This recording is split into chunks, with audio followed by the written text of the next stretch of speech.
This podcast is a member of WildGamesProductions.com and D20Radio.com. I'm Chuck Norris, and I approve this game. Between the time when gamers played with miniatures and chainmail and the rise of the Wizards of the Coast, there was an age of advanced role-playing undreamed of. And onto the Skygax, destined to bear the jeweled crown of TSR upon a troubled brow, it was given to teach us all how to roll for initiative. Ladies and gentlemen,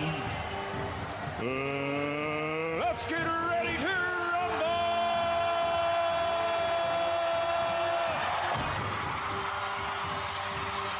This is the Roll for Initiative podcast. We are on volume number 3, issue number 149. DM Vince sitting with DM Matt. Hello, everyone.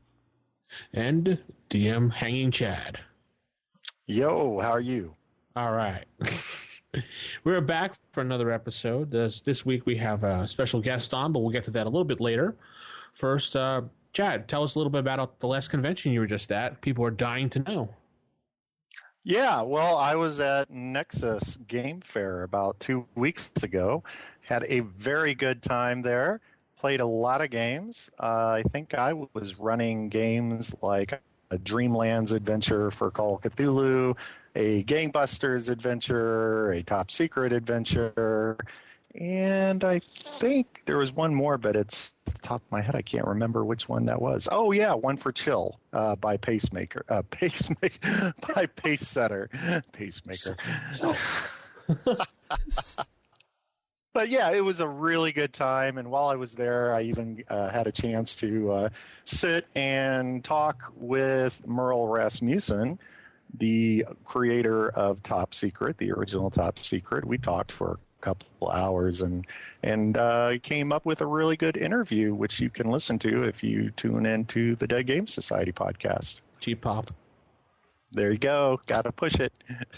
But yeah, it was a really good time. And I mean, one thing that everybody walked away from that convention saying was they couldn't believe it was the first convention for Nexus because the hotel sold out and the games.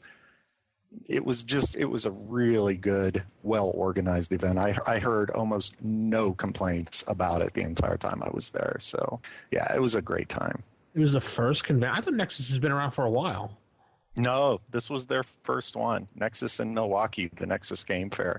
Now, the people who that organized it, one of which one of the backers behind it is in fact Colin, one of my co-hosts on the Day Society podcast. But the guys really doing the organization behind it used to be part of the group that did the organization behind GaryCon.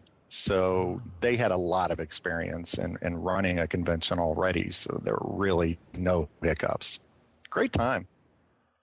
That's good. You hate going to a convention and it's just like, you're running around not sure what to do because it's disorganized and no one knows what's going on. There's no events, So it's glad to see that a first-time convention was up there and looking very professional, and there were no hiccups, of course. So good to know. Yeah, definitely. So, did you meet anybody else there, or that was pretty much your? Well, I met Al Snow, the WWE or former WWE wrestler, and got my picture taken with him. I also had a chance to have drinks when I think it was the final night. Michael and Colin and I had drinks with Zeb Cook. That was awesome. He talked a lot about his experience writing for Star Frontiers, and hopefully there'll be an interview coming forth with him pretty soon. That would be really nice. I'm trying to think who did I meet. I met, there are so many of I got to play a board game with Frank Menser.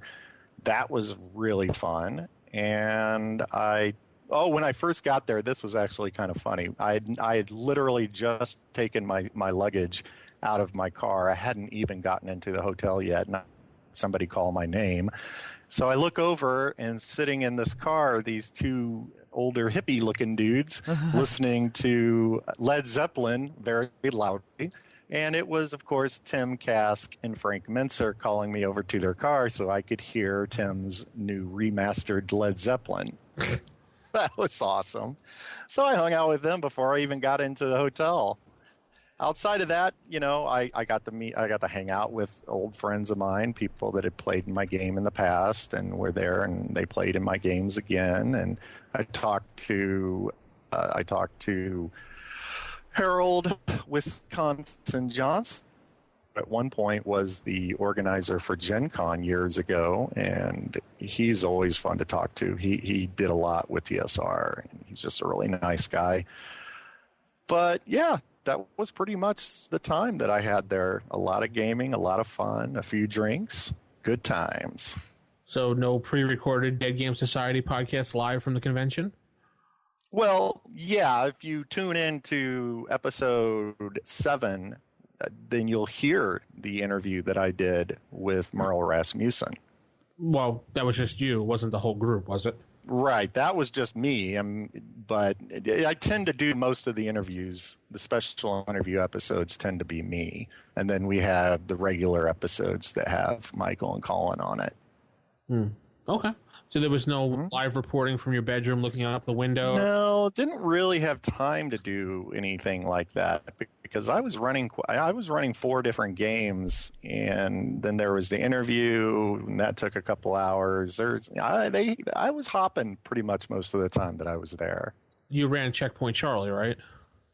I ran one. I did. I ran my Checkpoint Charlie being the backdrop that I created for Top Secret. We did a run. The players had to go into Cuba in 1965, following the Cuban Missile Crisis. Apparently, one of the missiles had not been removed.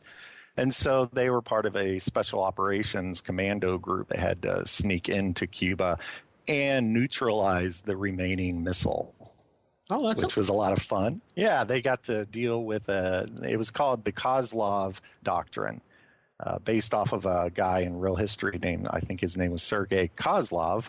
He was a member of the ruling party, Communist Party, and he had an actual doctrine that said, after the Cuban Missile Crisis, that they would no longer allow foreign countries to hold any of their nuclear missiles without their direct control. In the adventure, the party actually finds that they're in a race to take this thing out, but they're almost competing in a way with another commando group from Russia, because Castro did not want to give up the missiles. I mean, that was actually what happened. He didn't want to give up the missiles. He was very irritated with the Soviets for taking the missiles from his country. And so he ends up secretly keeping one of the missiles, and they find out about states, the NATO finds out about it, the Warsaw Pact finds out about it, and you get 2 different commando groups trying to infiltrate Cuba and not exactly working together.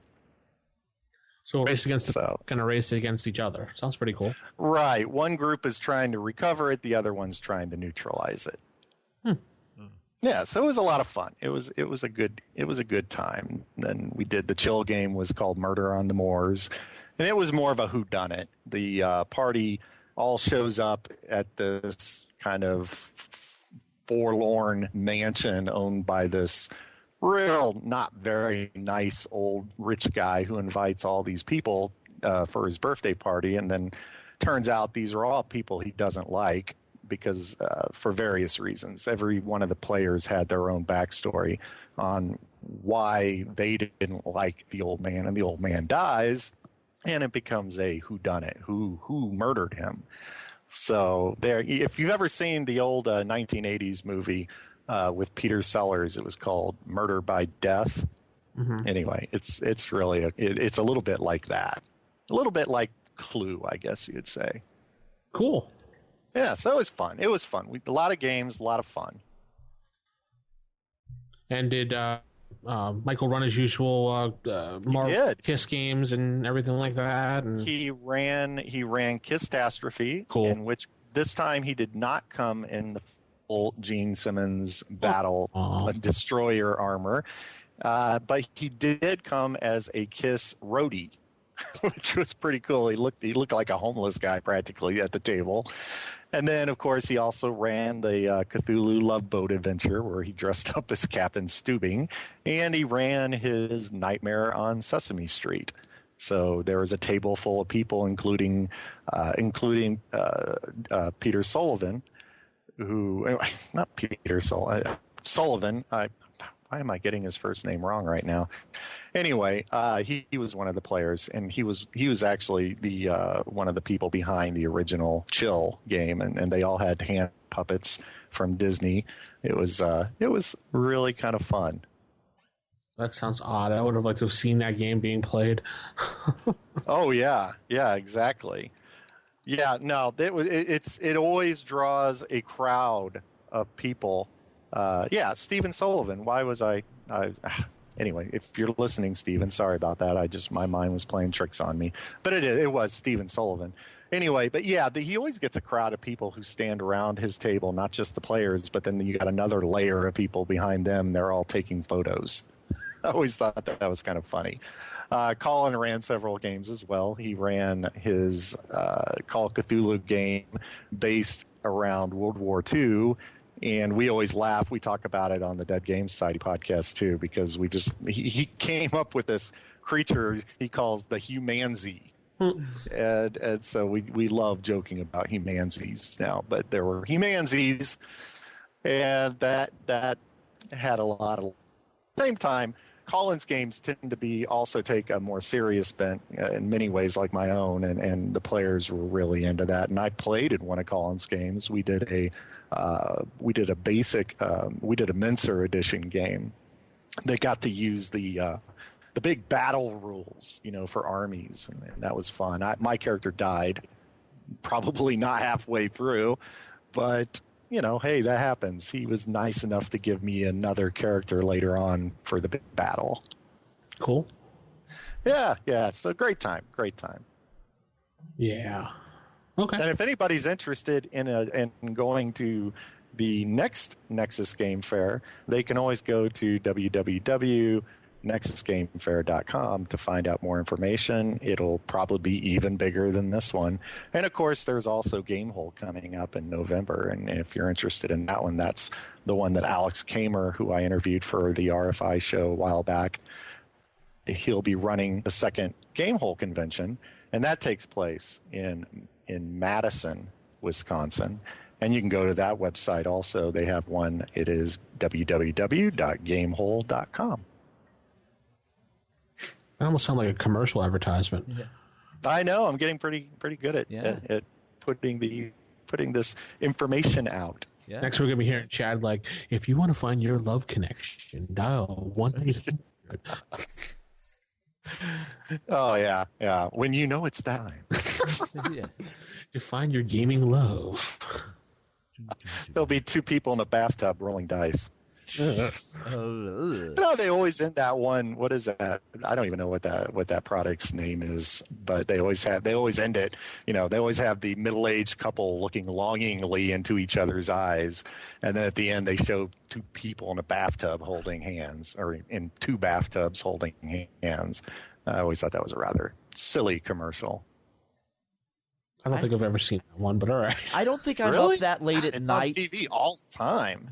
I think Chad's watching up all night on USA too much. Right. No, it's on TV. It's like Spiriva or something like that, I think is the name of the drug product. Spiriva, isn't it? Yeah, it's one of those commercials, where at the end they say, Spiriva may cause temporary side effects like death. It's a 1-minute commercial with 45 seconds of disclaimer. One of those. Pretty much, yes. And then when you hear the side effects, you're like, actually, the side effects sound pretty cool. Yeah, exactly. I'll get it for the side effects. Yeah, that's the one. They always say when the moment's right. I don't know. It's crazy. And in 1% of people may cause death. It's like, what? Oh, that's not a good side effect. No, it's like, really? Why would you put that on the market? Yeah. Matt, So what have the rest of you guys been up to? let's go to Matt. What have you been doing, Matt? Well, I managed to get in a play of Fortress America. Me and my group, we've been having a grudge battle with Fortress America. First time. Oh, that's an awesome. Yeah, we were playing the Fantasy Flight version. The first time we played, I was the U.S., and I emerged victorious, lasting 10 rounds. So we had a rematch, and we were playing. And in the middle of it, we're playing at about 8 o'clock at night when the power goes out at my friend's house in his basement. So we proceed to light up candles and play around Candlelight Fortress America because we must finish this game, and I end up losing. So I called that, no, we have to put an asterisk on this loss. I lost due to power outage. I could not properly see the board. So that led to our third, the tiebreaker rematch, at which point we played, and I emerged victorious again because we actually had power. So now they're trying to make it best 3 out of 5, at which point I'm like, no, we need to bring out the old original Game Master Series Fortress America, because there are differences in the game from that in the Fantasy Flight version. Like the cities are rearranged, and there's like a few other subtle differences. The map's a little different. So Who is playing in America? I was. So USA emerged victorious twice. Yeah, that's hard, actually. In that game, whenever I played it, America never won because it's kind of like Axis and Allies. It's kind of like playing Germany and Axis and Allies. Right, you either win... Well, pretty soon everybody's surrounding you. Well, the key with this game is, remember, it's a battle of attrition. And if you can make it past turn 6, the enemy forces no longer get reinforcements. So if you can hold out that long, you can cause them to collapse pretty quick. It's just having your defense set up to bend, not break. There were many times the game was really close. Like, they would take... you have to take 18 cities to win the game. There was one turn, they took 19. So on my turn, I had to take 2 cities back, and I kept doing that. And on the final turn, we were on turn 8. They had 20 cities? No, they had 21 cities. I had to get them down to less than 18 before the end of my turn. And I got 3 cities, and we had a battle, and it was just a big battle of attrition, and it came down to 1 infantry on both sides, just rolling dice. First hit wins the game. And I got the hit, and I won. So... Cool. Yeah, it's almost the opposite with Axis and Allies, because if you're playing Germany, you start off with more money practically than anyone. But you really kind of have to get yourself set to win really early on in the game while Germany's so strong. Right. The key is you have to blitz Moscow and cause Russia to fall as quickly as possible. It's usually best to go through the one Russian territory that's on the edge of the North Sea, and send your some transports and subs blitz up. Don't go through the Caucasus. Go up around. It's like Karelis, I think. You go up through there into Moscow, not through like the big wall of infantry and through the Ukraine and the mountains. So you're saying don't attack Russia where they're strongest. Right. Yes, basically... Interesting tactic. Yes, basically, Operation Barbarossa is a bad idea no matter what you play it in. So there you go, listeners. If you ever do want to conquer Russia, remember not to attack them straight on. Yes. You're probably best to start inside Russia and work outwards. Because everyone who's tried that direct path through the Ukraine into Moscow has failed horribly. So, yeah, it didn't work too well for Napoleon either. No. It's just one of those repeating things that keeps happening, and no one ever learns. So, but anyway, that is my Axis and Allies / Fortress America advice for this week. Yay. All right. Yep, so, Vince, what have you been up to? I was actually playing in my bi-weekly game of First Edition. Got 2 new players that have just joined my group that have never played role-playing games in their life. They are gamers making the transition over from the computer age world to the role-playing age world. So they seem to have had a great time because they didn't realize that they can do whatever their imagination limited them to. They were kind of just in the beginning, kind of sitting there quietly until they realized. I said to them, "What do you want to do?" And they were like, "Well, I don't know. What can I do?" I said, "Well, you're only limited by your imagination, really." Then they really started getting into like doing crazy stuff, jumping off walls and trying to do kicks and anything under the sun. I was letting them try just so they can see how flexible a role-playing game is tabletop-wise versus a boring old computer game with graphics. So they seem to have had a lot of fun. They'll be coming back next time again. Cool. They can't wait. So I've recruited 2 new people into our world. Very cool. Nice. Very cool. Good. And my play-by-post game is still going strong with the forumites from who listen to Roll for Initiative. We're still having a lot of fun. Oh yeah, that's right. You were doing that. I forgot about that. Yeah, they're in the Welkwood. For if you check out the box set for Greyhawk, you'll see where the Welkwood is. It sits kind of south of Hamlet, but in my world, it's inhabited by more, I guess you'd say, like the Fae. Which was fun because I got to pull out the monster manual and start pulling out all the different fairy creatures. But I run them kind of like not, I don't run them as cutesy. I run them the way that they originally were in like the old Celtic folklore and all that, where basically they could be quite dangerous and scary. Yes. Mm-hmm. The baby kidnapping, curse wielding. Changelings, exactly. Yeah. Groovy. Anyway, so that wraps that up. Let's just head into our sage advice and get some emails and voicemails going. Sage advice. All right, sage advice this week. We have we have a voicemail and an email. If you'd like to send in your voice comments, tell us a little bit about yourself, or maybe a game you're running, or you just want to generally say hi, you can dial 570-865-4210, the hotline. Accessible or 24 hours a day, 7 days a week. Don't worry, you're not disturbing anyone by calling you because it's just a voicemail line. Except that one time you answered. Yeah, except the one time that I happened to be sitting right in front of the phone and answered it and was like, hello, and the person's like, click. They were frightened, and, I apologized to that person, so they didn't expect that to happen. It was kind of funny, though. But yes, there's no one actually standing by unless, obviously, I'm there.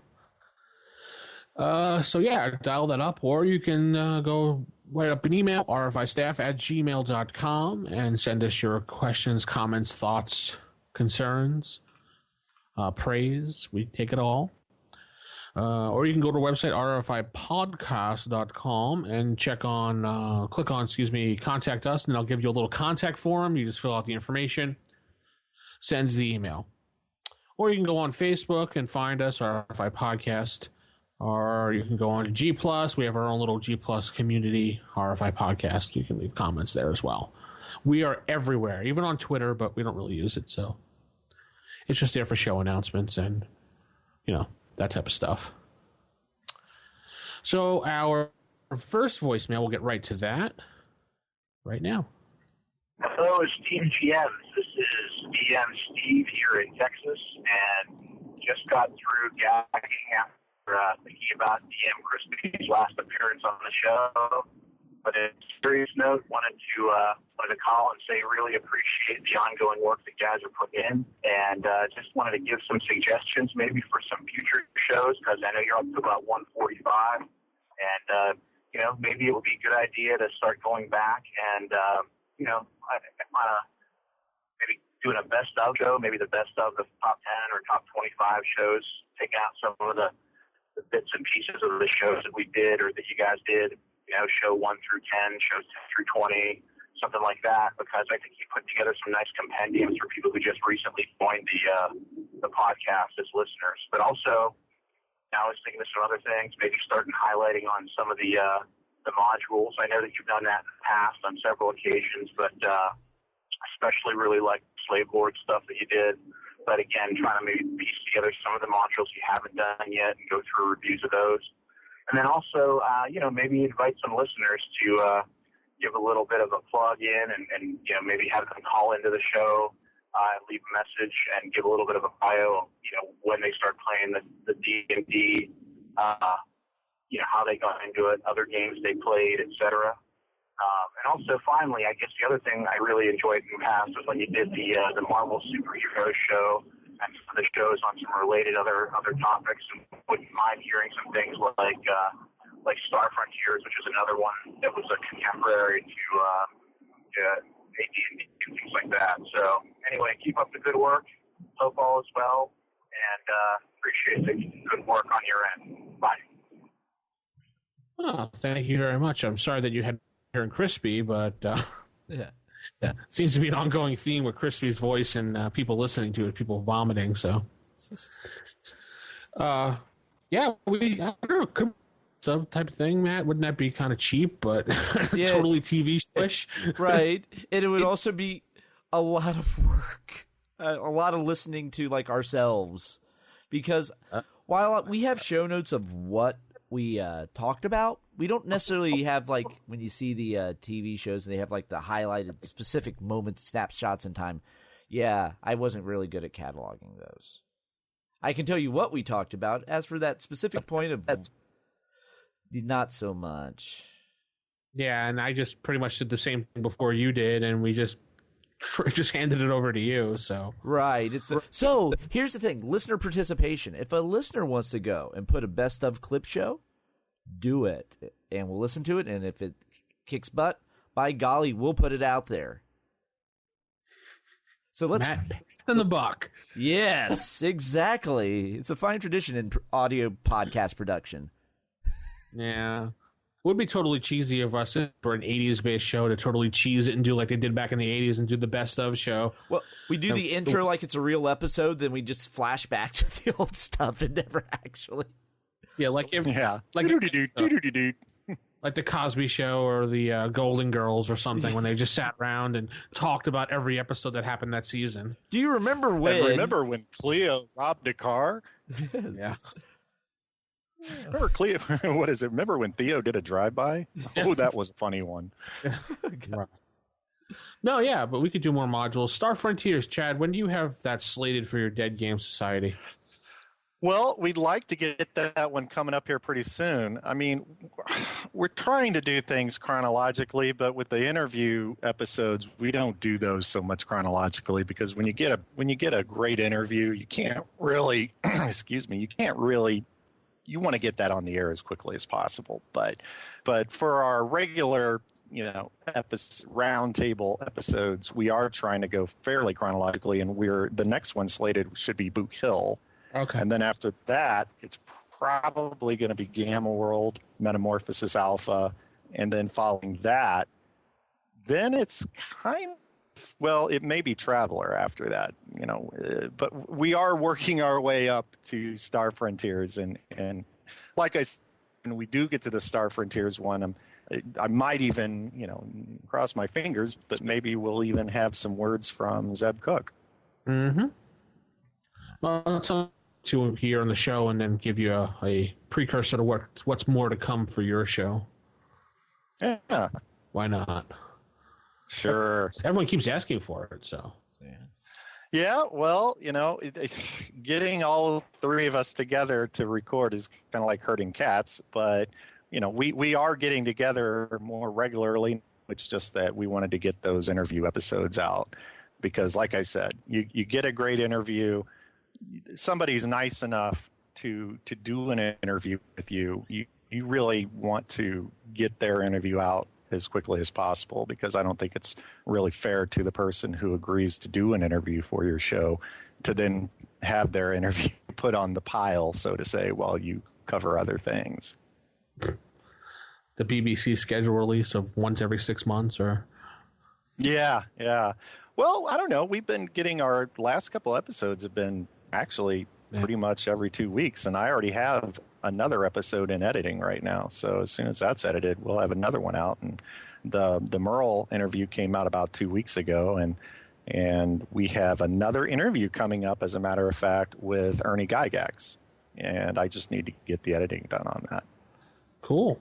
Well, at least you're doing better. Yeah. You're doing better than Critical Wits was doing for a while, but they're banging them out now too. So, Yeah. So I like to think we're getting back on target for our schedule. About every other week. Maybe every 3 weeks or so. All right, cool. Well, let's head to our email here. This one comes from the Immortal DM. Ooh. Greetings. I started listening to RFI this past winter while digging my way out of the record snowfall up here in Duluth, Minnesota. I'm working on listening to all of your archive shows. Now, maybe you've covered my question already. I've been playing D&D for nearly 30 years with most of the same people. The majority of the time we play editions that shall not be named. We have also exclusively played in homebrew campaign settings with homebrew modules. You have convinced me that it is time to return to our roots. I'm going to run a first edition Advanced Dungeons & Dragons campaign so that we can experience the great 1E modules that most of the other gamers from our generation have experienced. I realize that there is a huge hole in my gaming cred, so my question is, what are the essential modules that every old school gamer should go through? I really enjoy the podcast, especially the Creature Feature Theater. Keep up the great work. So, going around, Chad, starting with you, the essential modules you should have for first edition.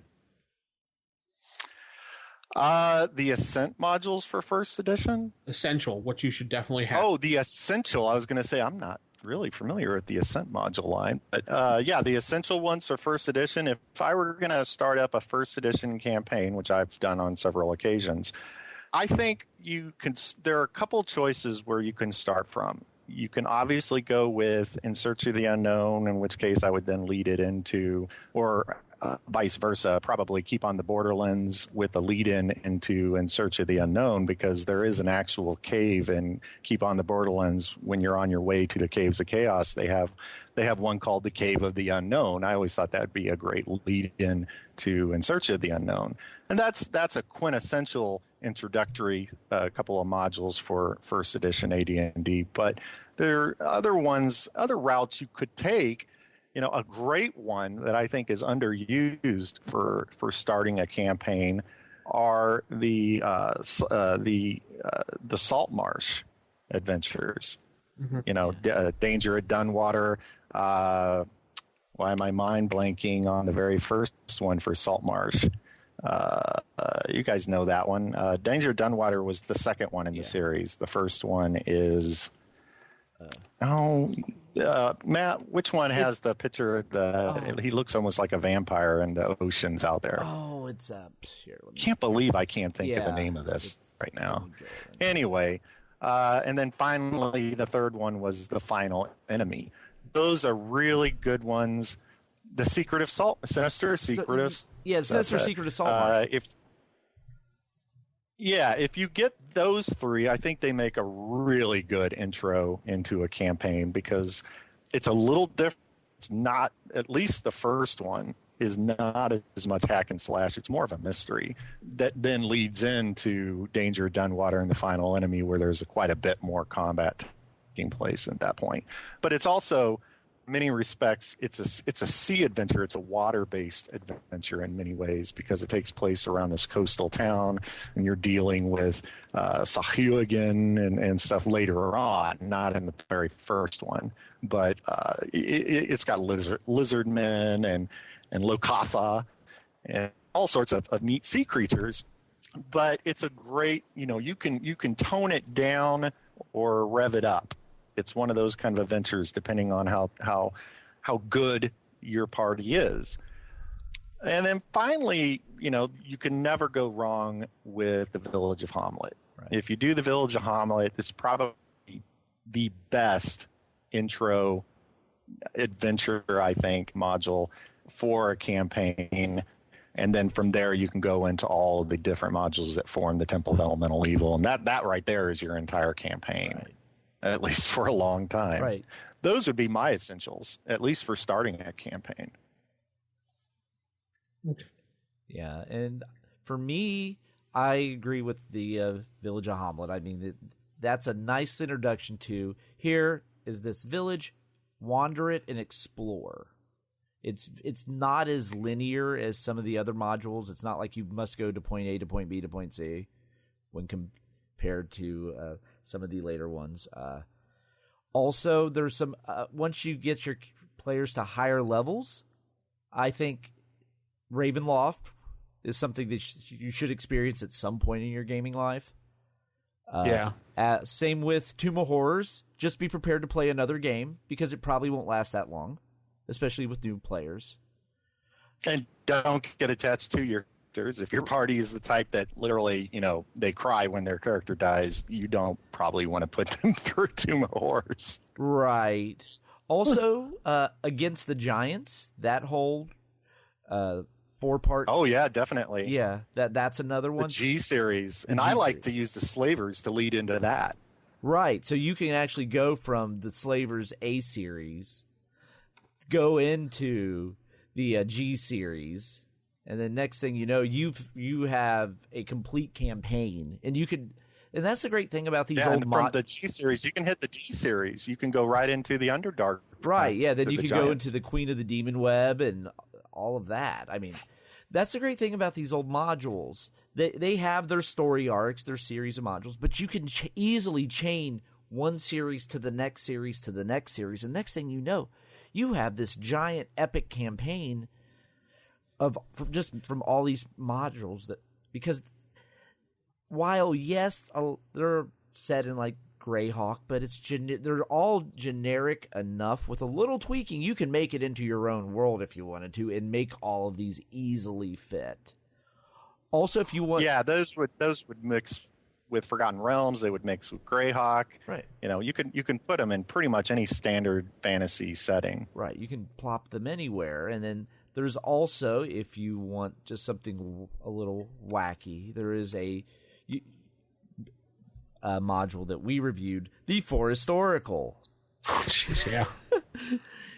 if you just want to experience something that's where your players will be like, "What is going on? This makes no sense." Play the Forest Oracle.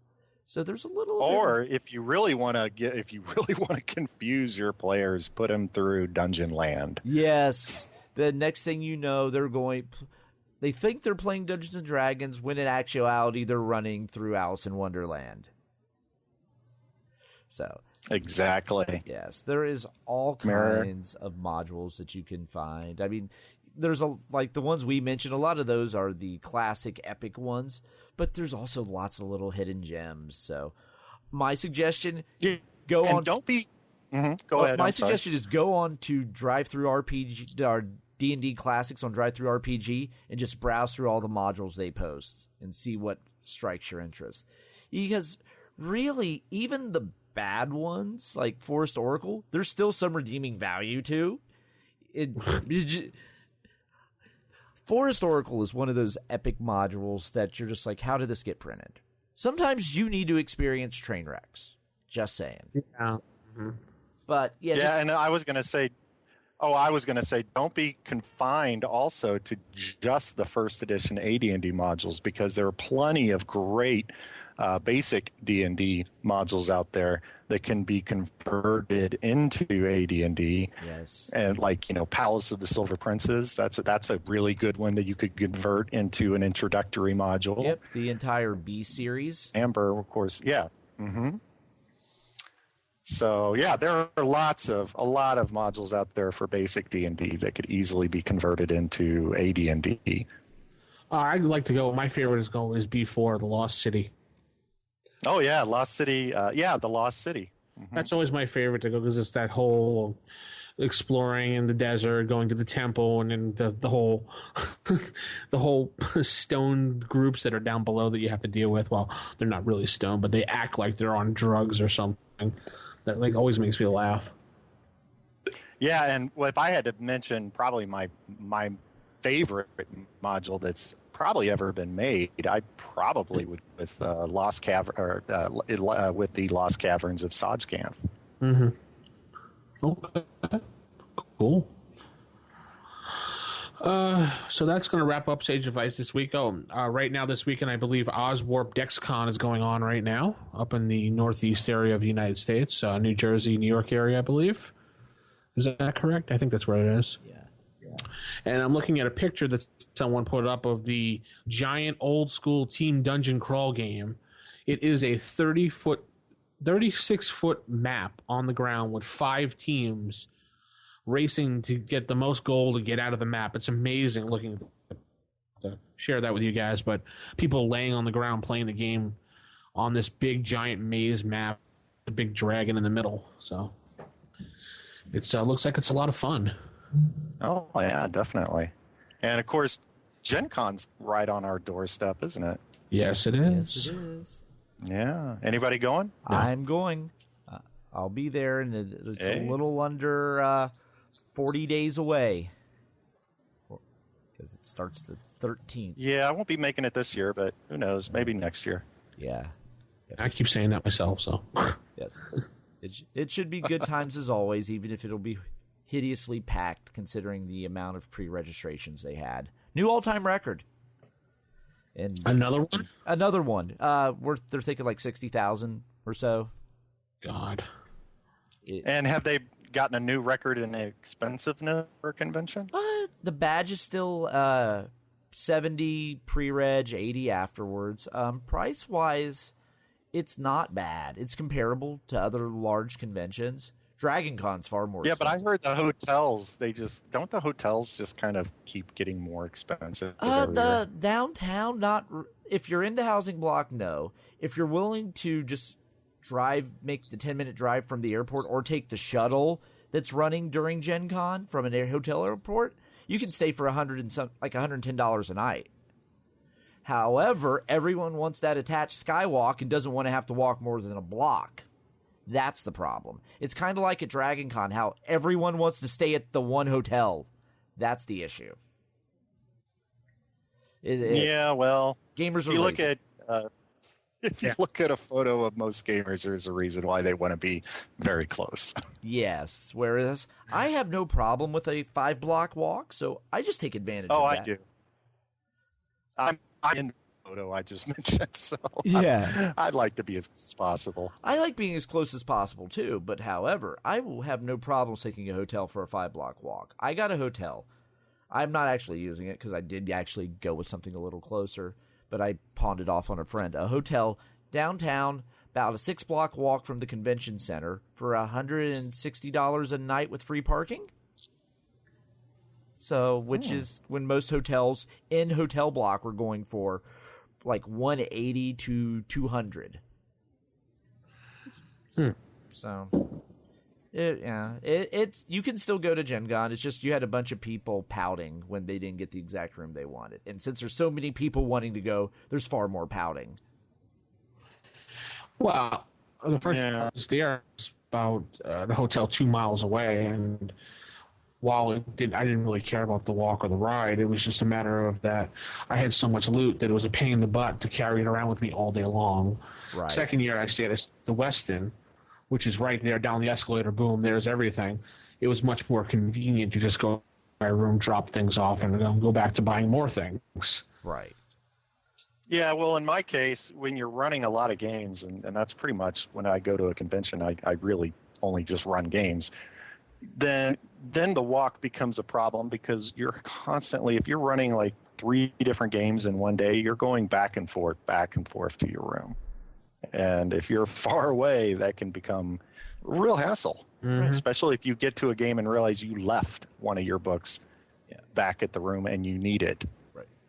That's where large tactical backpacks and a tactical vest. Basically, get the gear that you... Oh, yeah, if you remember everything. Yeah. But if you forget something, now you're having to haul butt back to your room. And True. it's much if you don't have to haul butt that far. Yeah.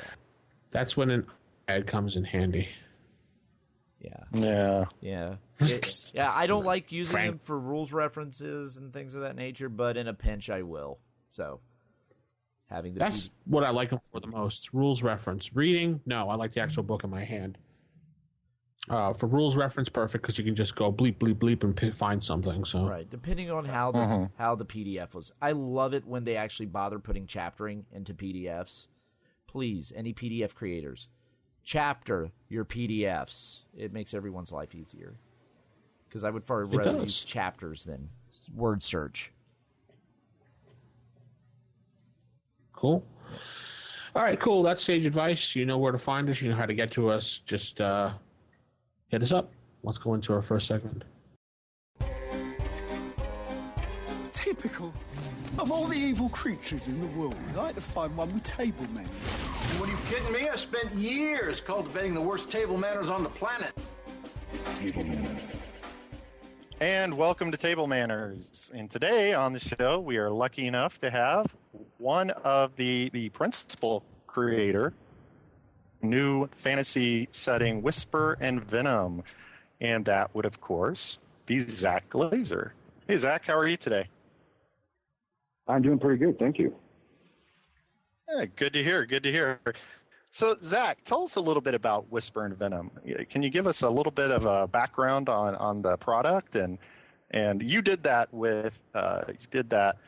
in partnership with John Hammerly. Is that correct? Yeah, that's correct. I wrote the initial of it like a couple years ago, but he and I did the editing and rewrote it from almost zero when the Kickstarter ended, because it made quite a bit of money, and we felt like it should be the best we could make it. So he and I did the majority of the reworks. Okay. Well, tell us a little bit about Whisper and Venom. Whisper and Venom is a small setting and an adventure that was designed to be dropped in. So the setting itself is like a remote valley. There's not a lot of connections to anywhere else. We don't talk about gods or pantheons or anything specific to any kind of worlds. So it's kind of a generalized fantasy, or a couple little tweaks to make it more interesting. And the adventure itself, like for levels 3 to 5, it starts normally there's ruins, and then you go down, and there's further and deeper till it gets a little dark. And it's been received quite well, actually. So we're very pleased with the response for it. Yeah, I love the art in it, and the writing. The writing is really good, by the way. Thank you very much. We tried really hard to make it a joy to read. It is. It's really, if you read the book, the writing is really good. I actually just liked reading it just for the writing style. I got an idea. Now, the valley seems to be pretty big. How exactly big is this valley? It's funny you ask. We put it real vague so you could make your own decisions as a DM as to how far you wanted to wander, how much wilderness adventure you wanted between the primary towns. In the end, for me, it was a 2-day march from the beginning, opening the valley where the little settlements are, until where the adventure part contains at the very valley's beginning. So. Okay. So if I wanted to use this for my campaign, is it suggested that the players then start in is like the main town? That's Whisper, correct? That's correct. So that would be just to start. Actually, there isn't one. It really was designed so you could do what you wanted with it, because one of the things I hate the most is like saying, well, this is the way it's going to be, and this is how you want to do it. If you wanted to wander into it from any direction, you could, because there really isn't. None of the hooks that we give you as suggestions are required to enjoy it, and you can go from any direction as much as we could make that happen. Okay, so it's very open-ended. It's not railroady, but you know, I noticed one thing. You'd put several different settlements, and it seems like it's also kind of a lawless land. Like the nobility that once ruled area, they're gone now. They're more like it's isolated. We talk about that in our next one. We're doing a Kickstarter for in September, but basically they're on the frontier of like an empire, and there's a plague and a pestilence, and that was done mechanically originally just to make sure that you could put it in your own game without having any of the stuff like, directly related to something within the setting. So, but we talk about why that is. But yeah, it's not so much lawless because they kind of keep their own laws, but they don't have any like overarching authority, if that makes sense. Right. It seems more almost minor city states. Yeah, it would be like minor city states that were composed of like 500 people. Yeah, but no, that's exactly what they're like, and they're interwoven. The three we talk about in the setting, they are interconnected by a little bit of trade and a little bit of a black market trade and things like that. So they rely on each other, but not really anybody else. Okay. Who are the principal powers, I guess you would say? Can we go through those? I mean, I read about them. There's like the dwarves, and then you have the people in Whisper, and you have but maybe you could go through a little bit about, the powers that be in this new convention? Sure, I certainly can. Well, Whispers is the principal village. It's farmers and, just basically a little more than a peasant village because they make things like ale and they also make, farm implements and various things like that. And the nearby village, which used to be like a sister village that was abandoned, was taken over by some lazy goblins who thought it was much easier to live in a city that is already created and create their own little place. And so they kind of took up residence and they found a still. And so they started making their own like rot gut type liquor, which kind of brought them into the trade triangle between Whisper and then Swindle and then the village of Cleft, which is the dwarf village, which is further away inside of a mountain. And they, off their ancestors, basically selling older implements and older ironworks, while at the same time just kind of being lazy on it because they don't have as many customers. They don't have much reason to do so. So they're sort of, in a way, more relaxed than most dwarves because, they don't have any necessity to be otherwise when it starts. Mm-hmm. So. Mm-hmm. Okay. So, I love the idea of the goblin settlement where you have a group of goblins that probably, for the time that I've seen in gaming, where you don't just try to go out and kill them all, where they actually do offer a different slant on trade. I like that idea. How did you guys come up with that idea? Why did you guys decide? What was the thought process behind making the goblins? Yeah. Part of it was we wanted to have, because once it got bigger, because the adventure was going to be like a standard TSR size module, probably 24 to 36 pages. But once the ideas got bigger and we worked on it for a few months, it was like the setting just didn't seem to match the scope of the adventure, so we wanted to add a little bit more. And I always liked the idea of having a kind of like, you think of it like pirates, like people who interact with normal people and normal trade, but in the black market kind of way. And so it was like, what would they sell? Well, it was pretty obvious when you thought about it long enough. So, they would sell hard liquor because, that's the kind of thing they would do. And I figured they could discover a still. There's a story in it about how the one smart goblin runs into the old still and makes it use and becomes kind of a hero of the town because it gives the town kind of a purpose. So it's still a place where, everybody's wife and everybody's, girlfriend or grandma says, you need to go there. That's a bad place. Don't go. Yet they go anyway. And they have the clandestine trade and they sell them bad grain. In return, they sell them hard liquor, that kind of thing. So we just wanted to make it a little more interesting without making it like, a whole new race or a whole new thing you had to include that we just came up with. We wanted it to be something that was different, but you could still include in the standard game. I see. How would you say how are the relations amongst these different towns? For instance, how do the dwarves of Cleft, how do they get along with the goblin community in Swindle? The goblins have fairly badly because of long memory and long history with dwarves and goblins, because that's fairly standard RPG stuff. But they like their hard liquor and they like having a place to sell some of their goods, which they do kind of in a circuitous route, they kind of go in a circle to get their goods there. But it's a place to sell what they're selling because they don't have a lot of markets. So they kind of all rely on each other in kind of a balance to where you don't have to love each other, but they kind of rely on each other. So it's like happy tolerance. But I think the dwarves and the humans, and they get along fine. They do their own trade, but they don't hang out together. They don't go on, they don't have common purpose. They have their own thing because they're all separated, but they get along well enough. Right. They trade. They don't have these, but they do. They found a way to a profitable partnership, I guess you'd say. Exactly. I think you would see that like in real world things. You may not like somebody, but if you have a profitable partnership, it'd be amazing how well you could wind up getting along, right? And that's kind of how we envisioned it, like a triangle kind of trade. You had, kind of like your rum runners that were kind of ignored politely, but everybody knew that it was part of the situation. Everybody understood where the money came from or where the trade came from, but no one wanted to talk about it.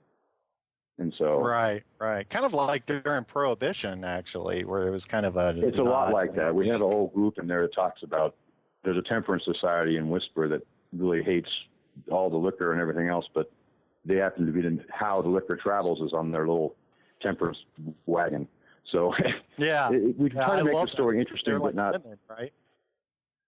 It's like a group of women. well, and a reluctant priest. Yeah. I like that. I remember reading that too. That's awesome.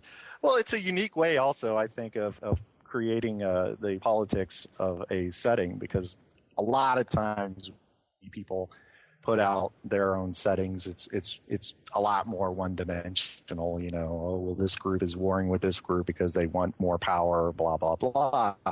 You rarely see a setting that has a huge emphasis on economic, I guess you'd say, relativity between the ruling parties or the powers. So that was interesting.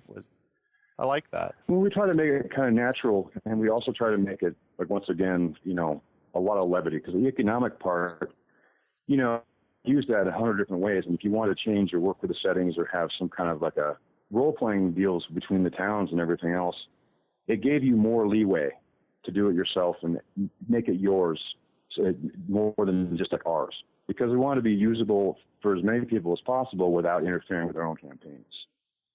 Mm-hmm. So now at lower levels, obviously you have areas that are great for adventure. I know that there's the mountains that you called them the wall. Is that, I'm correct, right? That's correct. Mm-hmm. Yeah, and those are probably there's intentionally abandoned manor houses, and you mentioned just briefly, because like we said, there's a plague that kind of depopulated the area, which gave it like its disconnect from everywhere else. But it also left abandoned areas that you could expand on and go with to make it. You could start there at the first level, then eventually get to the actual adventure booklet part of ours, which is really third to fifth. Mm-hmm. So. Mm-hmm. Now, after say I'm running the campaign based out of this compendium, and my characters are now like 7th level or so. They're getting to the point where they're almost name level, and generally, between 7th and 10th level, players oftentimes start owning property and getting into the realities of life as a power themselves in some degree, whether it be owning an inn or owning a castle. Now, would you say then that this setting lends itself to that as well? Because at that point, you could actually start getting into the whole politics of the different areas, surrounding you. I think it absolutely would do that. I think we thought of that early on about what they want to take residence. We had strongholds as much because we didn't aim for that level, but there's enough open space and open area, even with the expansion things we're planning on doing, to where that wouldn't interfere with what we write, and hopefully none of that would interfere with everybody else who and their own games wrote. But yeah, it's actually designed to be able to do that. Yeah, it'd be interesting if a party were to get powerful enough. It'd be actually kind of interesting to see what would happen if they tried to reinstate a formal unified government over the valley. And we thought of that, and the next one we're doing, it's called Death and Taxes. It's a little bit about that. It's partially about the authority trying to exert itself over a place that doesn't want any. So gotcha. So the people people in the valley are kind of like, we've had a ruler or a ruling party. We did that. We didn't like it, and we don't want another one. Yeah, I think that's a very good way to put it. Okay. Yeah, like I said, I think it's a pretty original from the standpoint of commerce and relationships between the different areas. I think it's actually a fair original take on the fantasy setting. I like that about it. It's not your typical, well, we're elves and we don't like dwarves, and we're dwarves and we don't like elves, and we all goblins on sight. So I thought you guys tackled that in a really original fashion that I think players can really, I think you can give a lot of material for players to sink their teeth into, a lot of hooks out there. No, I appreciate this. And there's a lot we left out that we hint at on purpose, because a lot of times things are more interesting over the horizon, with just hints. some of my favorite like modules from back in the day would mention things either in other modules or just like an outlying thing that was occurring off map. And so we tried to make sure that there were plenty of those kind of small hooks that would make it interesting to just have NPC interactions so they could discuss things that may not be directly relevant. It gives like depth to the whole world. So we spent a long time on that just because we hoped that we liked it, so we hope that everybody else would too. Oh yeah, definitely. And I love the notes you put in here regarding the adventures themselves. You have like hearsay. That's kind of neat. Kind of like a rumor system. Yeah, and we liked it. We had like 36 of them. We had to pare it down because John Hammerly thought that was just awesome. He didn't play a lot of D&D stuff back in the day. He played some. He's familiar with fantasy, but he's a writer by choice and an editor by fiat. But he was really important to him to make sure that there were a lot of hooks, and so I had as much fun as we could with the rumor table. And so. Oh yeah, definitely. Yeah, I'm a big fan of creating hooks like that because, when you got a hook, a lot of times the players will spin off of that, and they may actually go in their own direction with that hook, but oftentimes in directions that the DM never foresaw, but are really actually pretty good. So it'd be interesting to see where some players would take some of these hooks. I like to hear play reports, actually. I was surprised at how many people actually have played through it already, and some of the stories I get back were things I didn't expect, but they were it was pleasing to see like who went with what and where they wound up. It just was interesting that I didn't expect when I started all of this. So, would you think that Whisper and Venom as a setting? I don't know. What do you think? Do you think it fits better in a Greyhawk as an expansion to a Greyhawk setting, or to maybe a Forgotten Realms? Because the mood and atmosphere of the two settings are a little bit different. I'm just kind of curious. I know it could fit into either or, but I'm just wondering, when you guys were writing it, how did you envision it? Well, we didn't envision it with either one of them. Like I said, John has no idea what either one of those are. Okay. And I'm more familiar with Greyhawk than Forgotten Realms, and so I had that in mind. I mean, I have the map on my wall right now I'm staring at. So that's the one I grew up with. But I tried real hard to make it so it could go just about anywhere, without being too different. So for me, Greyhawk is where I started, so that'd be closest. But for John, he had no idea what those are, so... Yeah, for you then in this instance, if you were going to put it in your Greyhawk campaign, I'm just curious. The players who run it, they might be kind of. It's always nice to know what the creator would do. Obviously, the players are going to do individual teams are going to do their own thing with it, and it's made for that. But if you were going to place it someplace in Greyhawk, where do you think you sit? It'd have to be north, in like northern hills. I can look at my glasses with my map. I would say like kind of in the northwest quadrant, and it would be, gosh, in the top 20% of the map, because it's kind of designed to have pretty harsh winters, pretty temperate summers. You could have growing seasons, but it isn't like the breadbasket of an empire or anything. So. Right, and there's a lot of mountains. It's a very mountainous and actually heavy forested area to some degree. Yeah, so that's kind of why that's where I see it there. But we really did try to make sure that it was good for about any classic type setting. So, Are you guys thinking about putting out additional supplements that might tackle, because you have ruins and maybe it'll tackle like maybe the prehistory eras of the valley? Well, like I said, we have just called Death and Taxes, and it talks a little more about outside the valley, and kind of expand a little bit. And it talks a little more about how they got to be independent, and a little about the history of why they're independent and what happened to their authority connections, and then why they suddenly want to come back and reassert authority, which, taxes, it always comes down to taxes, right? And so... Right.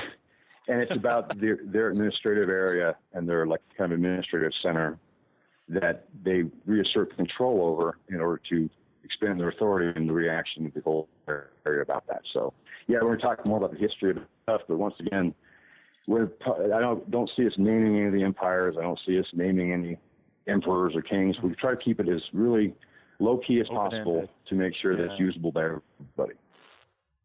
Okay. So now I noticed that you got Jeff D to do the cover. How did that come to be? Well, I wanted to be, when I first did it, I thought it would be the only one I ever did. And I wanted it to be just, like an original one, because that's what I always liked. Because back when I was really young, I sent away for the Dungeon Magazine Writer's Guidelines, like in a self-addressed stamped envelope. And it was always like a thought in my mind. And I thought, well, if I'm going to do it, I might as well try to do it with, see who's available art-wise. And I contacted Jeff, and I was nobody. He had no idea who it was. And he did do the gnome, Phobos, the one on the back of the book, and the one that sits through the setting. And I asked him, I said, were you interested in a cover? And he said, no. He said he was too busy and wasn't able to do it. And then I was like, I didn't know any artists or anything about it. And so I kind of just sat around thinking for about a month, and he wrote back and said, yes, I can do it now. I'm like, well, great. And he goes, what do you want? And that's when I had to start scratching my head like, I don't know. And I came up with a description, and he sent back a sketch, and I was like, well, that's great. I love it. And then he did it. He sent it over, and I was like, oh, that's great. I love it. And now I have it hanging on my wall. So. Okay. And then I he really was real great about it. He was real patient. Mm-hmm. Oh, yeah. No, he was real patient. He's a nice guy. Great stuff. Mm-hmm. Well, what about now? I love the art by Lloyd Metcalf in here, too. It's some really, especially I love the color art, too. Now, did you know him prior to this project, or how did you? No, I met Lloyd Metcalf at GaryCon because they ran out of seats for breakfast. You just sit by yourself if you were by yourself. Uh-huh. And they asked me if I'd sit with somebody else, and I said, sure. And Lloyd was sitting there, and he gave me a card, and I gave him a little metal gnome. And then 2 weeks later, he asked me a question on Facebook. I'm like, well, do you have any art now? And he's like, sure. And he sent me something. I'm like, oh, heck yes. And it was great. And ever since then, he's been by far my go-to artist. He's been great. He works quickly. He works, makes great stuff. He's really, really good about making just the writing changes. But I recommend him to anybody who wants to do a project. He's awesome. Oh, definitely. I love his picture of the giant spider too. Different people have done giant spiders. Obviously they've been drawn a lot, but I love his. It almost looks like a Sydney funnel web. But the one I think he's done great stuff.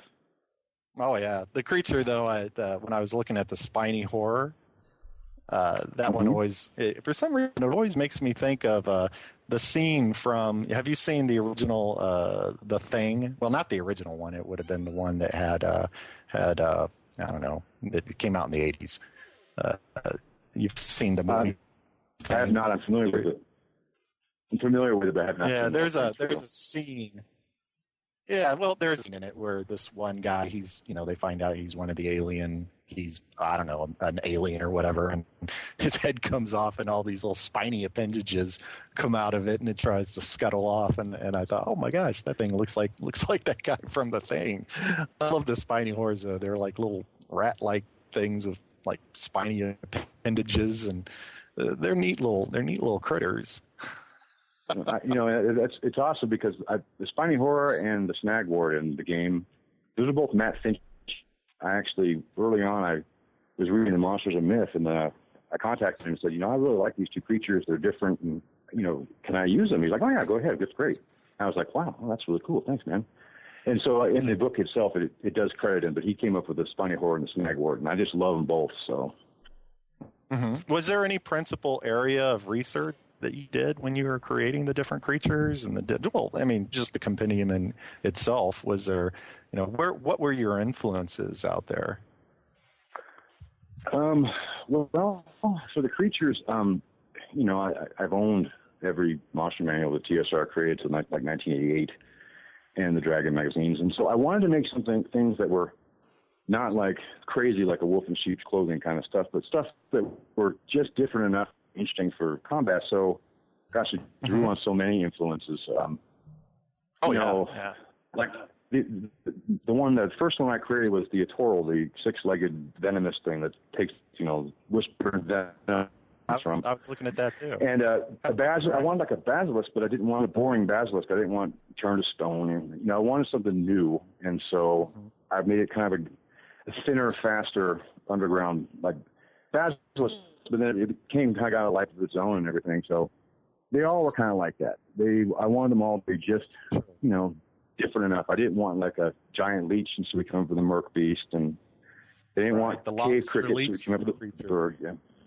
Yeah. So neat. They're neat creatures. I love the little creature compendium thank that you. you have. They're really kind of neat.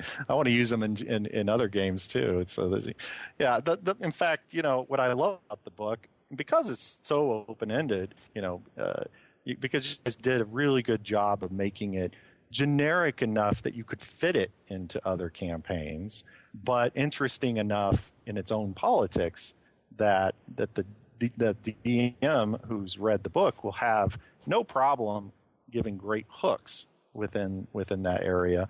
But I just I really enjoyed the way that there's a lot of originality here while still generic enough to be used in other campaigns, and I really like that. So that was very. I appreciate that. That was the goal. That was the goal when we wrote it. So thank you. Good job. So, what would be your advice to somebody who came up to you and said, I want to do something like this? Would you say what would be your advice? Where would be their starting point? Wow. Well, I'll give you quickly my background. Is I was living in San Francisco for a while with my wife in an apartment, and I was sitting on a bus, and I wound up at Grognardia's website just from the lark. I'm like, wow, people still play these games? That's awesome. And then 2 days later, I should just write one for fun. And 2 years later, I did a Kickstarter, and then it's a lot of work. I'll be honest with you. Anybody who asks me, if you want to do it, I would encourage it. It's the best thing I've ever done in terms of, fun and rewarding. But to do it to the standard that I wanted to see it done, it was a full-time job. And it was expensive before it started. Kickstarter, they paid for a lot of it, but there was a lot of money involved in before the Kickstarter, getting some of the figurine sculpts made and getting all those things done. And even with a ton of research, a couple of things come and bite you that you don't expect as expenses. And so I recommend if you want to do it, contact me and I will tell you everything I know, to be honest with you. I would like to see as much great stuff produced as possible, and there's a shame to waste, everybody's experience. So I would highly recommend if they want specifics, I'd be happy to answer any. But said time and focus were the parts that really came through. But we've been really good after the Kickstarter. I've sold lots of copies of that and the Bird of a Feather, this little module we made afterwards. And it's been, that's paying off. But it is the time. And it is some 12-hour days, 5 days a week to make sure you meet the deadlines, because it was really important to us to release it on time. And we were late with the old school version. I was about a month late on the Finder version for reasons kind of out of my control. But trying to match the time frame with everything else was, like I said, a lot of work. But I encourage people to do it because it is great, and I want to buy more stuff. So you should make things too. Sure. How's it been since it came out? Say again, please. Yeah, I'm just curious. Now, have you gotten a lot of feedback from the players since the compendium came out? Yeah, well, since the box set came out, I've gotten the most common feedback I got from the box set was, "Wow, it's on time," followed by, "Oh, there's a lot of stuff in it." I would also add, "Wow, it's in the box set." Yeah, and what that do you was really think important of to me. the box set? I know I've talked to several other game designers, and whenever I ask them, about, they put out a game in a box set format, and a lot of them have came back later. In fact, when we were interviewing. I can't think of his name, but anyway, most of the people have said to me later that the box set format is great to do once. They're not sure they want to do it again. How do you feel about the box set format? Well, first I was going to have it in a box set. Once I started the Kickstarter, I realized that I wanted to have it the way I wanted it. That's what I wanted. Sure. We're going to do it again for Death and Taxes because I think it makes a difference. I like seeing it on my shelf, but there are a lot of downsides, and it's not so much the expense, though, part of it, because if you need 100 boxes, it costs you as much as it does to get 250. And so that's kind of a problem. You have to have enough, push through for it. But the biggest problem that actually I didn't expect was selling internationally. It is not it's not an easy way to sell to both the consumer, but from my perspective, because it changes what you do on customs, and it changes a lot on how you can ship it and how much it costs, and they have to pay when they get it, and it's just a book is a lot easier. And so, I kind of did both. But yeah, I'm going to do another one. Jeff Delaney is the one who recommended who the box manufacturer I used was, and they were great. I mean, they really were. They were great. So yeah, Jeff's a really good guy. He loaned me one of his GM screens one time at Gary Con. It was nice of him to do. But it's interesting that you mentioned that the international aspect of selling the game gets really kind of complicated, because it's the same thing that Ernie Gygax told me about a week ago in regard to Gygax Magazine, is that the international side is where things get really hairy. So I thought that was kind of funny. You said the same thing. I use a print-on-demand company, one of their subsidiaries, and for international now, if you're in Australia or Europe, I can get the books printed over there, so they don't have to pay the import fees or anything else, and they get shipped from over there to the customer. And so there are ways around it without a box set. So. I hear you. Oh, wow, that's awesome. So talk a little bit about, you have some adventure scenarios in the book. So once you're familiar with the setting, you can actually jump right in with some of these adventure scenarios that you've created. Maybe you can talk a little bit about the adventure scenarios, how they came to be. Certainly. Well, early on, I wanted it to be, a recognizable, like, dungeon crawl. And so we kind of, it kept getting bigger because I want to include this and I want to include that. So there's an area with undead, but it basically is about a change that's happening everywhere. It's about a change that no one understands, that causes not an invasion so much as the appearance of an otherworldly race. And so what happens is they have a gate portal that appears real deep in the cavern, and it changes the portal causes on, the reptiles, and then again on the goblins that live there, that aren't the same ones that live in this little town. And the changes that causes kind of ripples out, cascades out. It makes slow and bad changes all the way across the valley without anybody knowing why. And so the adventure itself is about, I guess, the discovery of the source of it, of what's going on, and what it takes to get there. And so... Okay.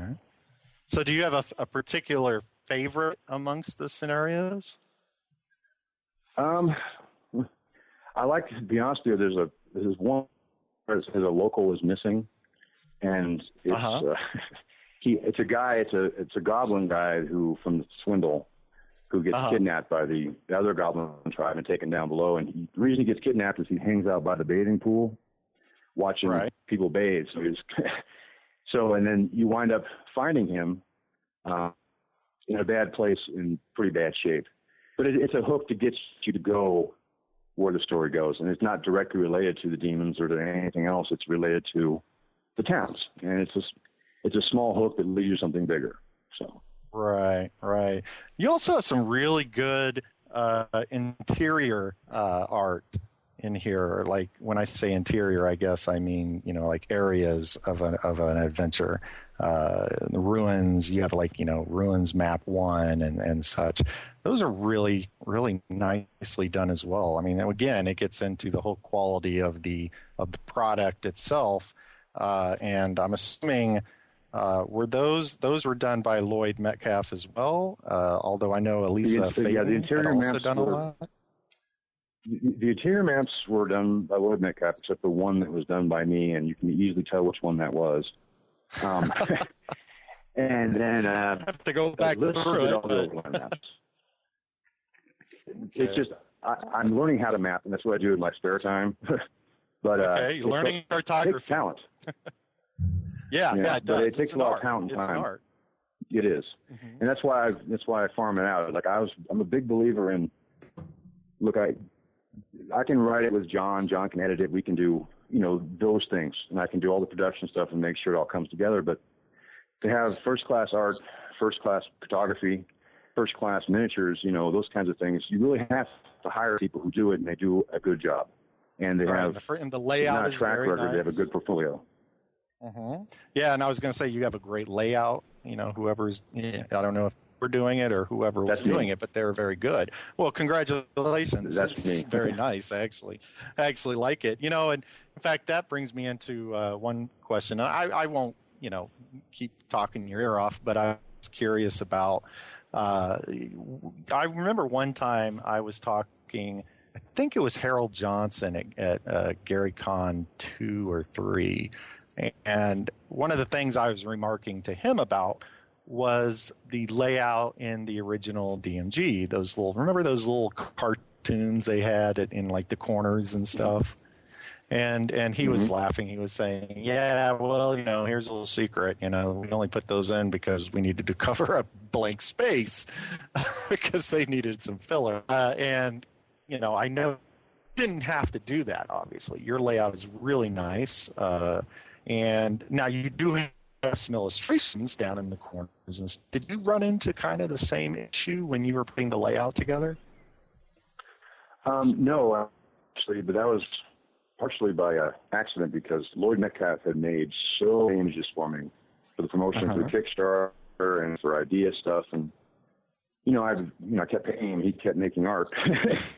And so I had a lot of options for art to put in those places. But when you use Adobe InDesign, I must have taken 30 hours of like an online class, basically learning how to do it.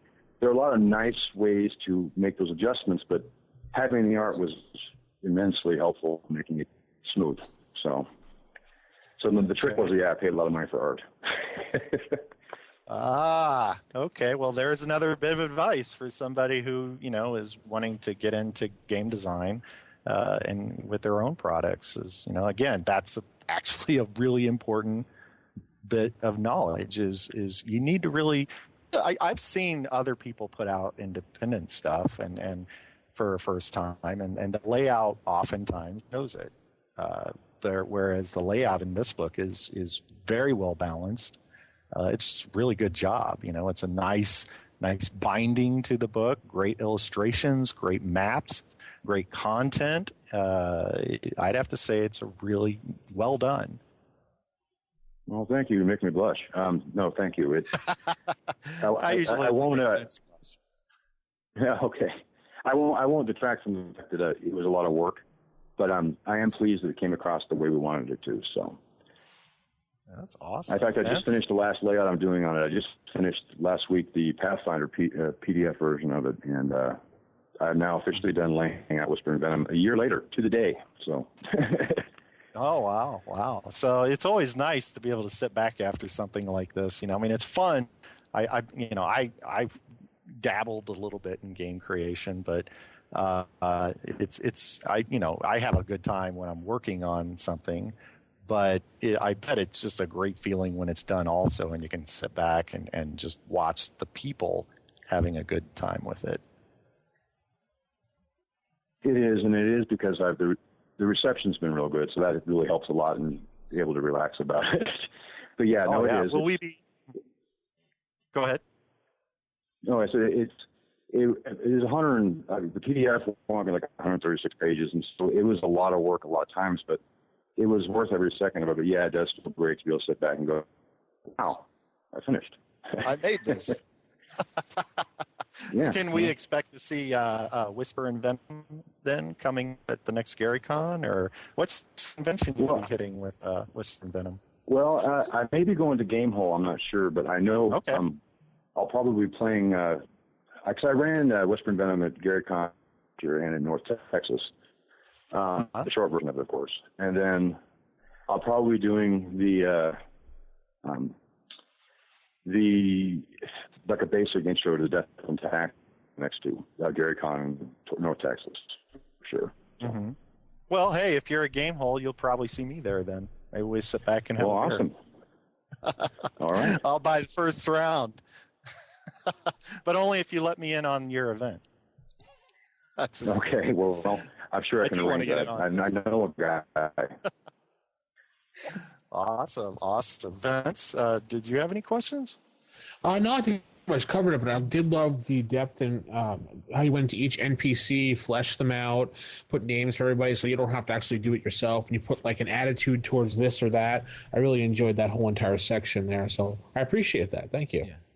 Yeah, the entire book, it very much gave the feel of this. You could feel this is a real world, and it highlights like the people that matter, like Ben said, and the interesting relationships between the three primary villages in the setting, and how none of them really trust each other, but they each also need each other to keep their existence going. So it's an interesting dynamic.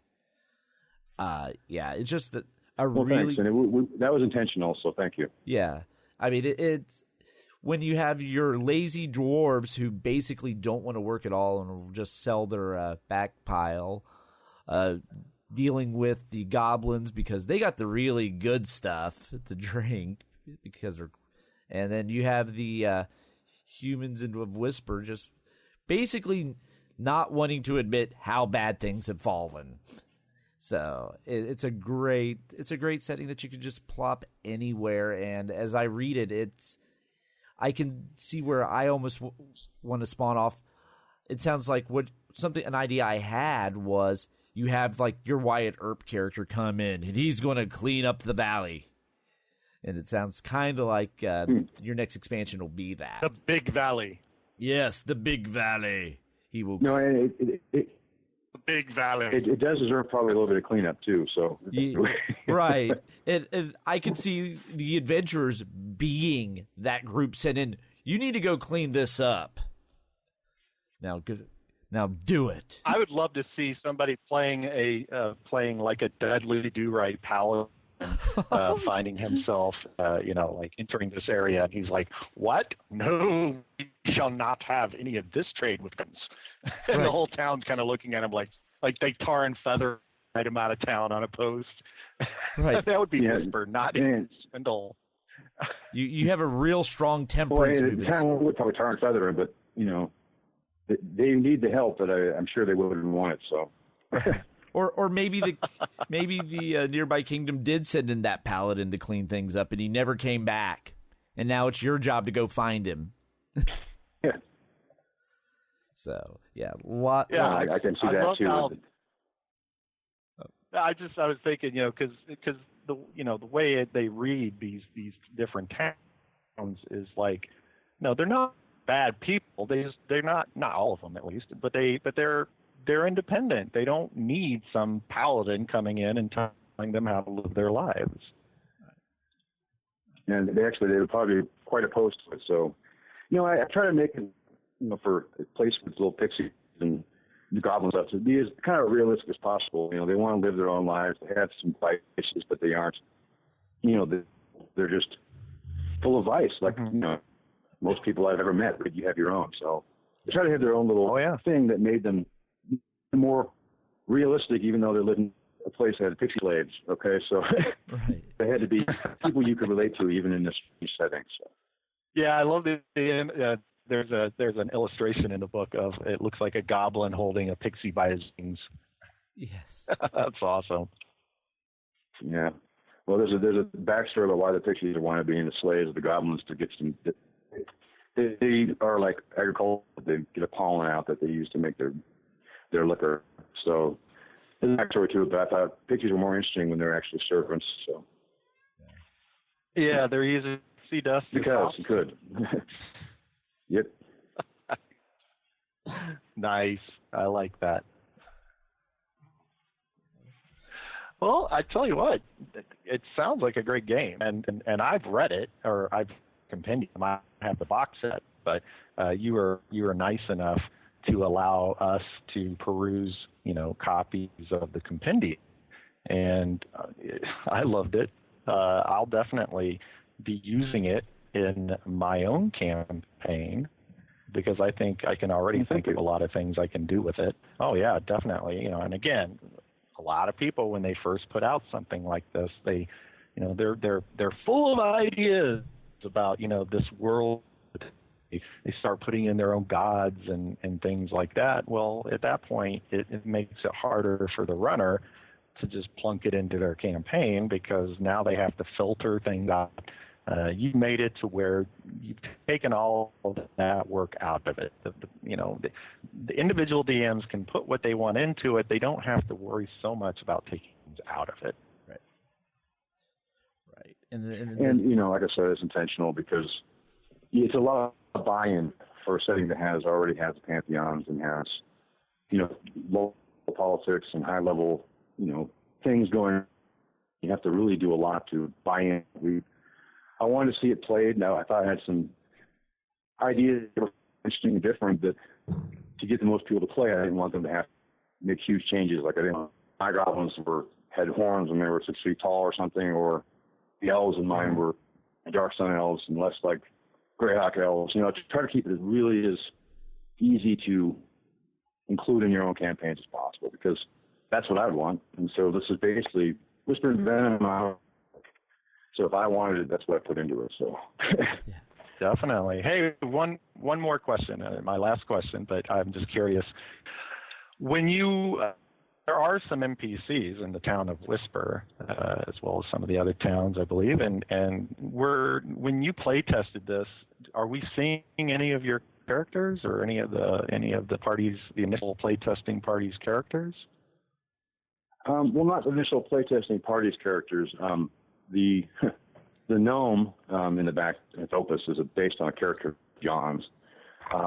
He's a filthy little character. He's not necessarily completely evil, but has no real redeeming qualities. And John played a character like that to a T.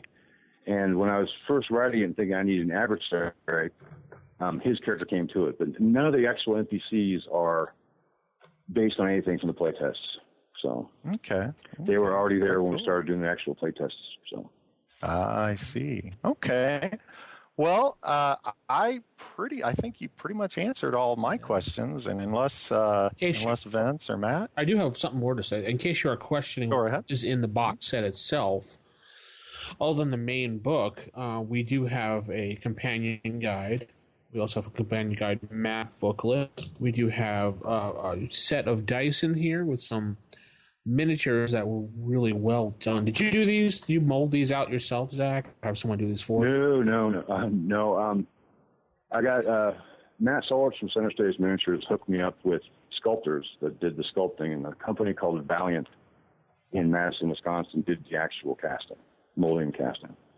And you did like a custom box for the or a custom casing for the miniatures with your logo on it, and even in the as if this was on the shelf at, say, the Reaper mini store. It looks like that.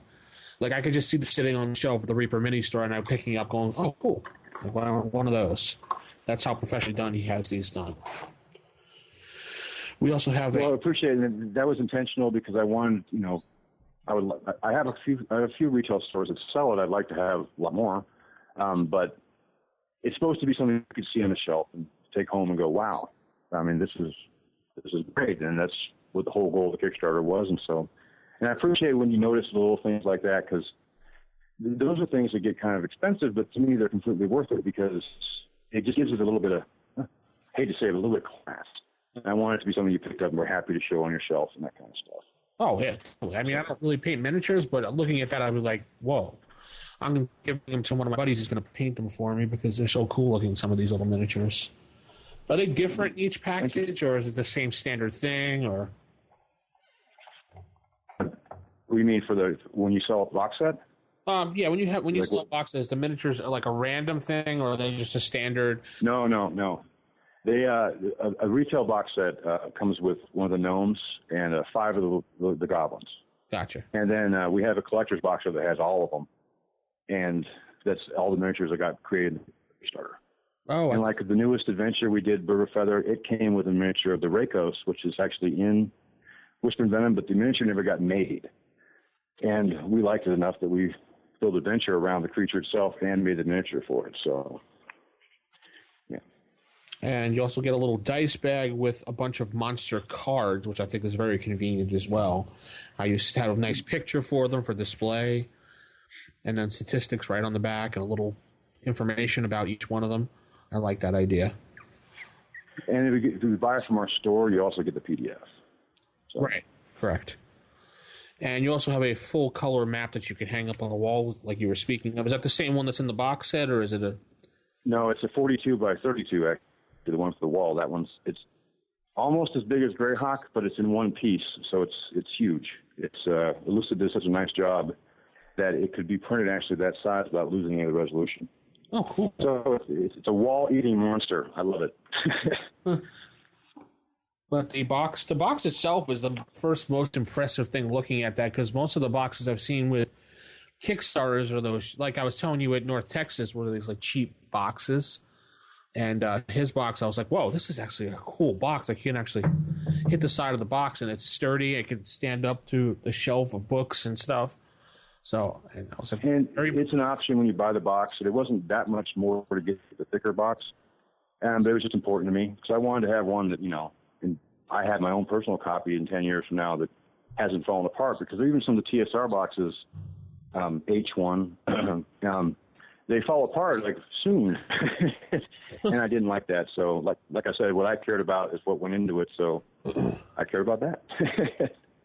Well, it definitely shows that you've cared about your product and put some time into it, so that should tell people right then and there that's the reason why they should buy it. Somebody that cares. Well, I appreciate it. There's different versions of it, so it could be like the compendium hardcover that you guys got.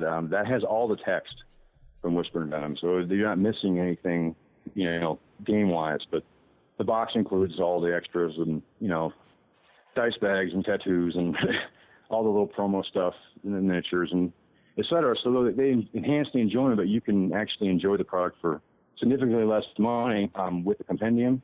And the PDFs for sale as well. And it's bookmarked and it's not watermarked. It's, chaptered. It's got the layers and everything. So it's designed to be used. And we have all available. So I appreciate that. Though I get the kind thoughts. And I would like to sell some more because I'd like to keep making them. So. Absolutely. We're going to help out and hopefully pass the word along. What is where can someone go to purchase your product? Well, then go to www.lessergnome.com/store. And if they listen to this within 5 days of your posting it, they can go and put RFI10 into a coupon code and they get 10% off. Oh, awesome. There you go, folks. Yeah, that's awesome. So, Matt, when you post this episode up, just put it in the notes to the coupon code and the expiration date that Zach has displayed. So, absolutely. Once we have the show go live, we'll drop him a note. He'll activate it, and you have the allotted amount of time to get your discount. Awesome. There you go, folks. And I've been told I have a good commercial voice recently here in the last 2 hours, so I'd be happy to say to give that. Is Chad web address? Apparently, Chad is now on his other microphone.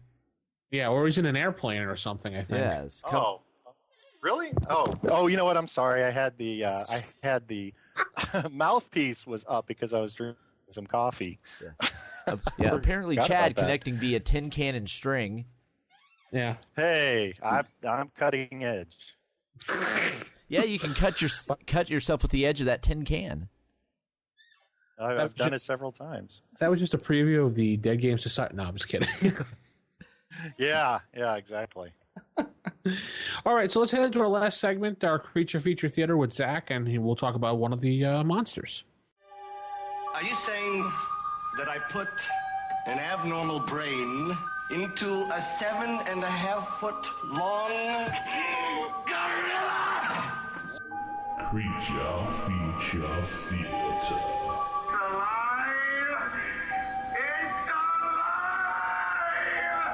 And now we're in the creature feature, and we're going to talk about one of the more unique creatures from Whisper and Venom. And this is one that caught my attention and also can help explain why there's random stuff inside any subterranean area.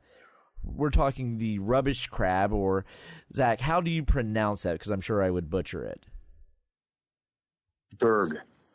Blurg. The blurg. It's pronounced Berg. Berg. Okay. Berg, correct. With the berg, it is basically your friendly crustacean that lives in like subterranean areas. And it's not really aggressive, but what it does, it has adhesive saliva. So it builds its own armor, you could say, from the random stuff it picks up in dungeons. So it basically looks like a rubbish pile. And its primary defense mechanism is freezing in place and disguising itself as a pile of rubbish. And then every so often, it will actually shed its rubbish pile and start building a new one, much like how crustaceans and reptiles will shed their skin. This does the same thing. This creature, for me, I can envision you have your party, you're going through it, they're in this cave, there's like a pile of like garbage in the corner or whatever. They don't think anything of it. Then they see it move, and then it just freezes in place. They're like, huh, did that just happen? And you could just kind of toy with them with this moving garbage pile, and they realize it's just a little crab. And then this also can be used for, we just came through this area, but now there's stuff here. Something else is in here with us. You can make it seem like there's something more vicious or vile in this cave, when really it's just a crab moving around junk. Because players can get very paranoid when there's things moving that seem innocuous, and sometimes making it actually innocuous is a good thing. Mm-hmm. Yes, I mean, with these crabs also, they're also kind of yummy for other creatures as well, and hence why their population doesn't spawn. So this is where you actually fill in the big evil, more nastier creatures to actually devour them. And these are the things that will give the players fits. Yeah. Cool. Yeah, it's just a little creature that just adds to the ecology of any like subterranean area, and also helps explain why is this crap here. Because often, like, when you read, like, modules or things of that nature, there'll be all this random stuff littered, like, why is there coins in this pile of garbage? Well, now you know why. There's a crab moving it around. I could even see maybe wizards using it to, like, here, go clean my underground dungeon, and just letting some of these crabs loose to just move this stuff around and pile it up. So, yeah. And then... yeah, and then also there's lots of just good creatures. I mean, we've mentioned some earlier with the Adderall, and then the one Spiny Horror. With the Spiny Horror, it's when I just first saw that, I'm like, okay, it's a little rat, but it's got all these weird, like, spiny things. It just looks horribly creepy. I can imagine this running over, like, you have a party sleeping, and then next thing you know, this thing just runs over them, and it would just totally freak them out. It'd be fun to actually describe it to the party, too. Like, you hear, like, I don't know, like a skittering. Right. You hear this little skittering, and then they hear this rustling, and it's something of some size. I mean, the Spiny Horror is like 5 pounds. So, and it's got these long predators, so it would make a good rustle and noise. Oh yeah! Imagine if you're in a subterranean area, and you hear a bunch of these things down the tunnel. Right, since you can have up to like swarms of 20 of them. So you just hear not to mention if you have a player saying, "I listen at the door." Okay, right. You hear a lot of skittering. You hear like I don't know how you would really describe that. Right. But what's interesting about the spiny. Go ahead. About the spiny horror is that during the play test, the first and most devastating party wipe we had was a random encounter with a colony of the spiny horrors. Oh, really? So we had actually toned down the number. So. So you originally had you thank Matt Finch. So hordes of these spiny horrors. Wow. Yeah, and the thought was like kind of replacing sewer rats, but when you actually play them with the number of attacks they get, it quickly overwhelmed what we thought was a fairly tough party just trying to get it done. And yeah, so we had to adjust those, but they really are creepy, and the way they nest and the way where they hang out, it's just they're perfect. Right. I mean, they have 5 attacks. So yeah, they're only doing 1 to 2, but when you have a swarm, 5 attacks, if you're just doing even 1 damage, just the sheer volume of attacks with even 20 of them, that's 100 attacks. That could easily wipe a party, especially if they were sleeping or surprised. And it's exactly true, but it was also just, the creature itself was just, it fit really well in a disgusting place.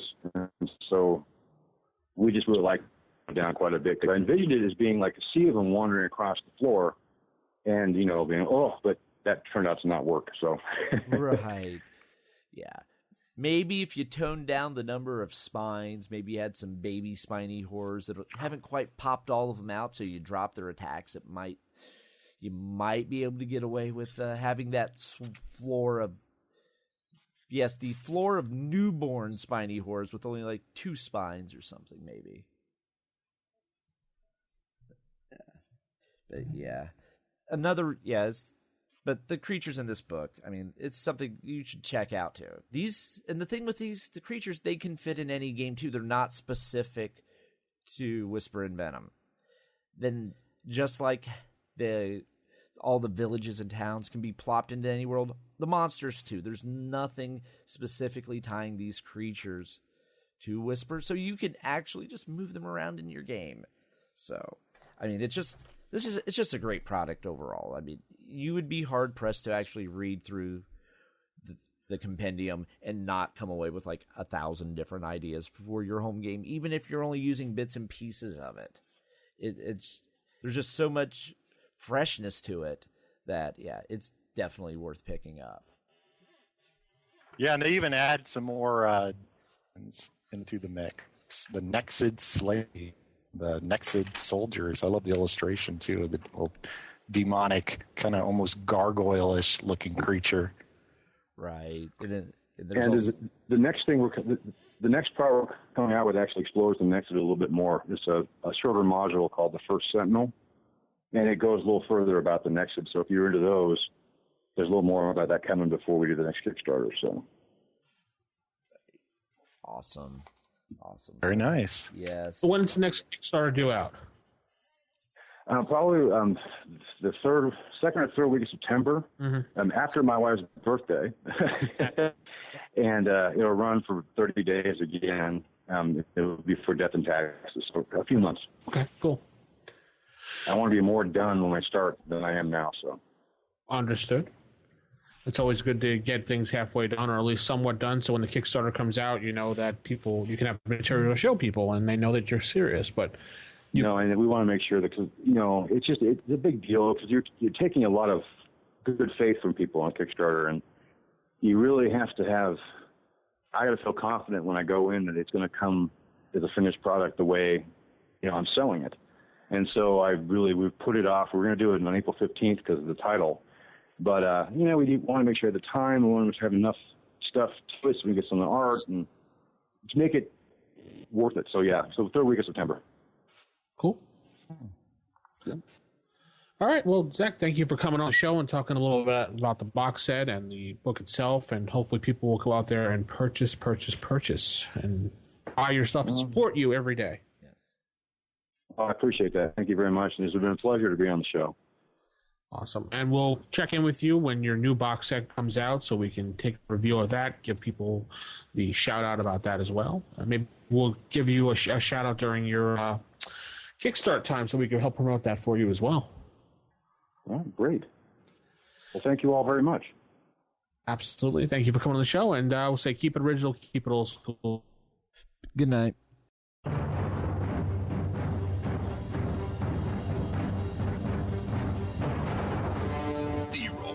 Podcast is a production of Wild Games Productions in association with D20Radio.com. You can visit us at RFIPodcast.com or contact us on our forums at OSRGaming.org or even by calling us at 570-865-4210.